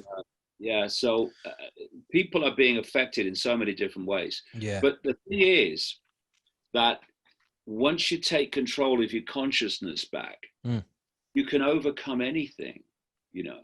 I was told when my football career ended at 21 that I could be in a wheelchair by the time I was in my 30s. From the arthritis? Yeah, and the arthritis progressed and progressed and progressed. Went into joint after joint. You know, there was a point where I could hardly walk. And then as I got into this and started to understand things, I thought, well, sod this for a game of soldiers. If consciousness is all, then I can sort this out. I've never taken any drugs for it. I wouldn't be alive now if I had. I just live with it. But I thought, well, if consciousness is all, and everything, even the body is just an extension of consciousness, then I can sort this freaking thing out, surely. And so I started doing nothing, but really my perception was I'm fine. Yeah. Oh, nothing wrong with me, etc. And I'm 68. The arthritis doesn't trouble me at all. Apart from a bit of deformity in the right hand, I have no pain. I can play football slowly, but I can play football. That's an age thing, though, isn't it? Yeah, I walk maybe 12 to 15 miles a week. Yeah, no problem whatsoever. I never even note my arthritis. It never enters my life. And this is someone who used to shuffle along at one point. It was so bad, like that, with my feet, because I literally couldn't lift my legs. Yeah. And if people only realize the power of consciousness, it is everything. You know, what you believe you perceive, and what you perceive you experience. It's really that simple. It's a manifest. Cody and I were talking about manifesting stuff today, and the room Cody's in right now is at their new place, and he envisaged it a few weeks ago before they moved in, and it's turning out, you know, to be exactly where we want to be. You know, we talked in April about trying to get you on, and here we are. It's just a matter of put that good shit out there.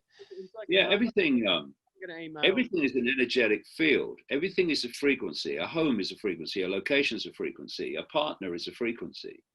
And if you put out the right frequencies, which come from your perception, from your consciousness, you can draw in the frequencies that sync with what you want. You can create a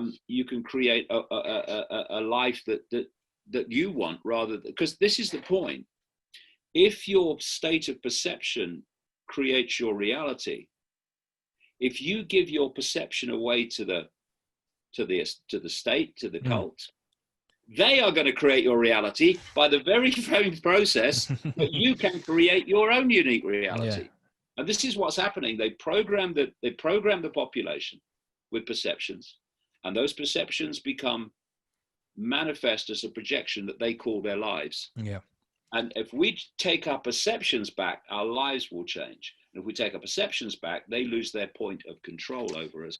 which is control and perception. I unplugged my TV 10 years ago and I've never been happier. Cody, we lost you for a second before. What were you saying? I was just going to say, like when we were talking about getting in touch with David, it was actually quite bizarre how it all happened so quick. Like I was working with a mate, we were building a fence, and he had some music playing on his phone just randomly on Spotify or whatever. And then that Vinnie Paz song that you feature in, David, there's a Vinnie Paz. Yeah, that's right. Yeah, you come on, and I was like, who's this British fella talking about that? You know, all this conspiracy stuff. It sounds pretty cool, this song. And I'm like, I remember that. I remember that voice and whatever. And I get home that night, and I'm scrolling through my Facebook, and you and Brian Rose, it's the beginning of COVID, and you and Brian Rose are just everywhere. You know, there's these little 6-minute clips of you talking about coronavirus and stuff like this, and it's just everywhere. Well, that's the bloke I heard on the song.